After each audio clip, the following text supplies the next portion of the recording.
ಪ್ರಿಯರೇ ನಮಸ್ಕಾರ. ಮಾನ್ಯ DVG ಅವರ ಮಂಕುತಿಮ್ಮನ ಕಗ್ಗ ದಿನಕ್ಕೊಂದು ಸರಳ ತಾತ್ಪರ್ಯದೊಂದಿಗೆ ನಾನು ಕರುಣಾಕರ ಬಳಕೂರು.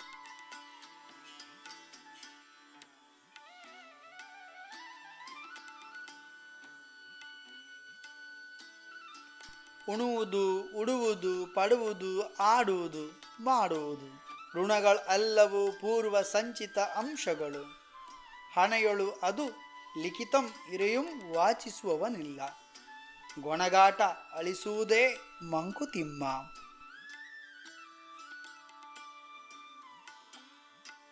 ಪ್ರಿಯರೇ, ಇಂದಿನ ಕಗ್ಗದಲ್ಲಿ DVG ಅವರು ಮನುಜನ ಪ್ರಾರಬ್ಧ ಕರ್ಮದ ಬಗ್ಗೆ ವಿಚಾರವನ್ನಿಲ್ಲಿ ಮಂಡಿಸ್ತಾರೆ.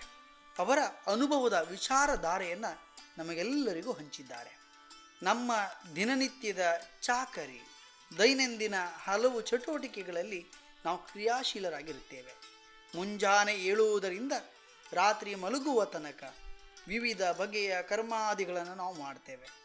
ಮುಖ್ಯವಾಗಿ ಉಣುವುದು, ಉಡುವುದು, ಆಡುವುದು, ಪಾಡುವುದು, ಪರದಾಡುವುದು ಹೀಗೆ ಕಷ್ಟ ಸುಖಗಳ, ಸಿಹಿ ಕಹಿಗಳ ಸಮ್ಮಿಶ್ರಣವಾದ ಕ್ಷಣಗಳೊಂದಿಗೆ ನಾವು ದಿನವನ್ನು ಕಳೀತೇವೆ.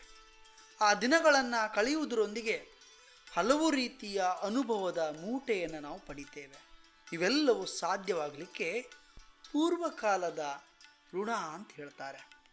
ಅಂದರೆ ನಾವು ಪೂರ್ವ ಜನ್ಮದಲ್ಲಿ ಏನನ್ನು ಮಾಡಿರ್ತೀವೋ ಅದರ ಪ್ರತಿಫಲವಾಗಿ, ಆ ಸಂಬಂಧವಾಗಿ ನಾವು ಈ ದಿನ ಎಲ್ಲರೊಂದಿಗೆ ವಾಸ್ತವದಲ್ಲಿ ಬದುಕುತ್ತಿದ್ದೇವೆ, ಸಂಧಿಸುತ್ತಿದ್ದೇವೆ. ನಮ್ಮ ಹಣೆಯ ಬರಹದ ಕಾರಣದಿಂದಾಗಿ ಅದನ್ನು ತಿಳಿಯಲು, ಓದಲು ಯಾರಿಂದಲೂ ಸಾಧ್ಯವಿಲ್ಲ. ಹಾಗಾಗಿ ಹಿಂದೆ ಆಗಿರುವ ಘಟನೆಗಳಿಂದಾಗಿ ಇಂದು ಆಗುತ್ತಿರುವ ಘಟನೆಗಳ ಬಗ್ಗೆ ಗೊಣಗಾಡಿದರೆ ಆ ಹಣೆಯ ಬರಹವನ್ನು ಅಳಿಸಲು ಸಾಧ್ಯವಿಲ್ಲ, ಬದಲಾವಣೆ ಮಾಡಲು ಸಾಧ್ಯವಿಲ್ಲ.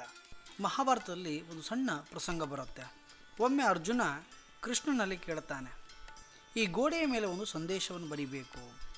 ಅದು ಹೇಗಿರಬೇಕಂದ್ರೆ, ಖುಷಿಯಲ್ಲಿದ್ದಾಗ ಓದಿದರೆ ದುಃಖವಾಗಬೇಕು, ದುಃಖದಲ್ಲಿದ್ದಾಗ ಓದಿದರೆ ಅದು ಖುಷಿಯಾಗಬೇಕು.